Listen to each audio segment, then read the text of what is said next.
ETF index mutual funds నేర్చుకుని stock మార్కెట్లో రాణించాలనుకుంటున్నారా? వెంటనే ఈ నెంబర్కి కాల్ చేయండి.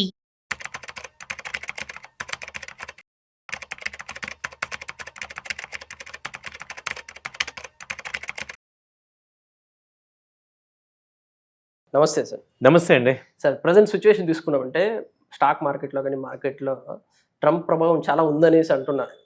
ఇన్వెస్టర్స్కి యాజ్ అడ్వైజర్గా మీరు ఇచ్చే సలహా ఏంటి సార్ అసలుకి? ఎగ్జాక్ట్లీ సార్, చాలా మంచి క్వశ్చన్ అడిగారు. ఇప్పుడున్న సిచ్యువేషన్లో యాక్చువల్గా అసలు మనం ట్రంప్ ఎందుకు ఇంత వార్నింగ్స్ ఇస్తున్నారు ఇండియాకి, ఏంటి అసలు ఆయన ఎఫెక్ట్ అని చూస్తే, అసలు నిజంగా ఇప్పుడు ఇండియా ఎక్స్పోర్ట్ గూడ్స్లో ఎక్కువ ఎవరు లీడింగ్లో ఉన్నారని చూస్తే 20% యూఎస్ఏకి వెళ్తుంది. ఓకే. సో కాబట్టి ఏమవుతుందంటే 20% is a big share. $87 billion trade ఉంది.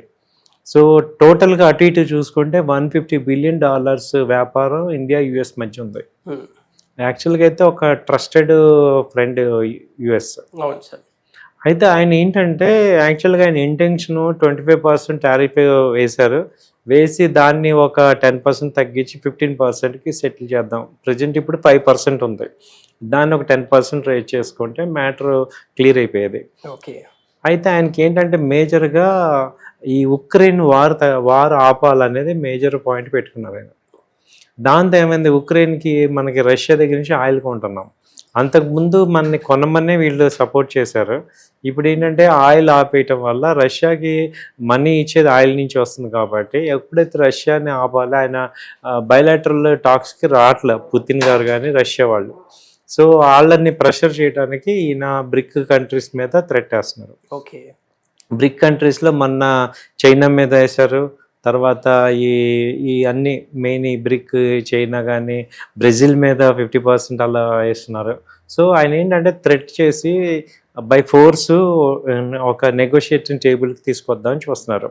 యాక్చువల్గా ఆయన ఇంటెన్షన్ మంచిదే, కానీ ఆయన చూపించే తొందరపాటు నిర్ణయాలు అంటాం వీటిని, వెనక ముందు ఆలోచించకుండా చేయటం వల్ల నిజంగా ఇండియా ఒక రకంగా ఒక డైలమా స్థితిలోకి వచ్చింది.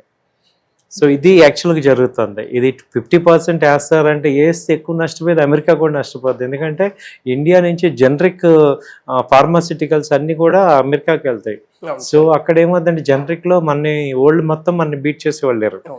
సో కాబట్టి ఏంటంటే అవతల అక్కడ అమెరికాలో అందరూ సంపన్నులే ఉంటారు కదా, పేదవాళ్ళు మిడిల్ క్లాస్ ఉంటారు కాబట్టి వాళ్ళందరికీ ఇవన్నీ గూడ్స్ పెరుగుతాయి అన్నమాట. సో మనము వాళ్ళ మీద ఎంత డిపెండ్ అయ్యామో వాళ్ళు మన మీద ఇవాళ డిపెండ్ అయ్యారు. అలాగే యుఎస్ కంట్రీలో ఇండియన్ సర్వీస్ చేసే వాళ్ళు చాలా ఎక్కువ మంది ఉన్నారు. సో మెయిన్ క్రీమ్ అంతా కూడా ఇండియన్స్.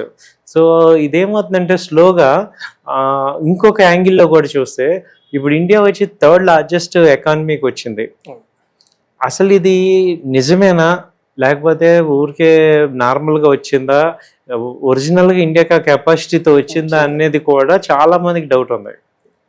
ఈవెన్ ఇండియా ప్రజలకు కూడా డౌట్ ఉంది, నిజంగానే అసలు మనం 3rd లార్జెస్ట్ జర్మనీ జపాన్ని బీట్ చేసామా, అంత నిజంగా కెపాసిటీ ఉందా అనేది అవన్నీ కూడా ఇప్పుడు తేలుతాయి. ఒక ప్రాబ్లం వచ్చినప్పుడు ఎలా హ్యాండిల్ చేస్తున్నాం అన్న దాన్ని బట్టే నిజంగా మనకి కెపాసిటీ ఇప్పుడు 2047కి ఇండియా సూపర్ పవర్ అయిపోతుందని కూడా అంటున్నాం. అసలు నిజంగా అంత కెపాసిటీ ఉందా అనేది అలాంటప్పుడు ఏంటంటే నెంబర్ 1 నెంబర్ 2 వాళ్ళు ఎటు మన మీద ఒత్తిడి తెస్తారు. సహజంగానే వాళ్ళకు కూడా సడన్గా 10th పొజిషన్ నుంచి 3rd పొజిషన్కి వచ్చామంటే ఎవరికైనా కానీ ఒక రకమైన జెలసీ ఉంటుంది, ఒక రకమైన డిపెండెన్స్ ఉంటుంది.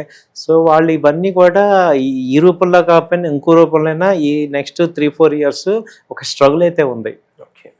సో స్ట్రగుల్ ఇండియాకు ఉంది. ఎందుకంటే ఎప్పుడైతే మనం యావరేజ్గా ఉంటే ఎవరు మనని టార్గెట్ చేయరు. మనం ఒక సూపర్ పవర్గా ఎదుగుతూ ఉన్నప్పుడు మొత్తం వరల్డ్ మొత్తం మనమే టార్గెట్ చేస్తుంది, ఎందుకంటే జలసీ వచ్చేస్తుంది. అవును సార్, అవును. సో ఇలాంటి టైంలో అడ్వైజర్స్ అంటే యాజ్ అడ్వైజర్గా ఇన్వెస్టర్స్కి ఏమంటారు సార్? అంటే దీన్ని ప్యానిక్గా తీసుకోవాలంటారా, లేదు మార్కెట్లో ఇవన్నీ సహజం అనేసి ముందుకెళ్ళమంటారా? Exact sir. ఇప్పుడు ఇన్వెస్టర్స్ అనేవాళ్ళు 2 రకాలు ఉంటారు సార్. ఒకళ్ళు లాంగ్ టర్మ్, ఒక 5 years 10 years ఇన్వెస్ట్ చేసేవాళ్ళు. ఇప్పుడు అలాంటి లాంగ్ టర్మ్ ఇన్వెస్ట్మెంట్స్కి నేను చెప్పేది ఏంటంటే మీరు చూస్ చేసుకునే కంపెనీ, అంటే మీరు ఇన్వెస్ట్ చేసిన కంపెనీ టాప్ 500లో ఉందా లేదా చెక్ చేసుకోండి. ఓకే. టాప్ 500 ఉంటే అసలు మీరు ఇదంతా అసలు మర్చిపోండి. ఓకే. మీకు బాగా మీరు ఇంకా అడ్వైజ్ ఏంటంటే మీరు కొన్న షేర్ 20% 30% ఫాల్ అయితే మళ్ళీ యాడ్ చేసుకోండి. సో టాప్ 100 కంపెనీస్లో కనుక మీ కంపెనీ ఉండి మీరు పెట్టిన అమౌంట్ ఫ్రీ అమౌంట్ అవ్వాలి.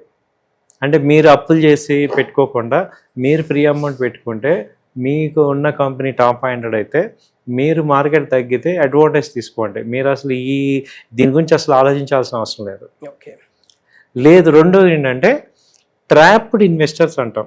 అంటే ఏంటంటే నా దగ్గర 5 lakhs ఉండి నేను షార్ట్ టర్మ్ ఇన్వెస్ట్ చేద్దాం అంటే అనుకొని ఏదన్నా ఒక స్టాక్ పడితే కొందాము, ఒక పెరిగినప్పుడు అమ్మేద్దాం అంటే ఒక యాక్టివిటీ ఏమి అంటే ఒక ప్రిపేర్డ్నెస్ స్టడీ లేకుండా క్యాజువల్గా వాళ్ళు చెప్పారు వీళ్ళు చెప్పారు అని ఇన్వెస్ట్ చేసే వాళ్ళందరూ ఏమవుతుందంటే ట్రాప్ అయిపోతారు ఇప్పుడు. ఓకే.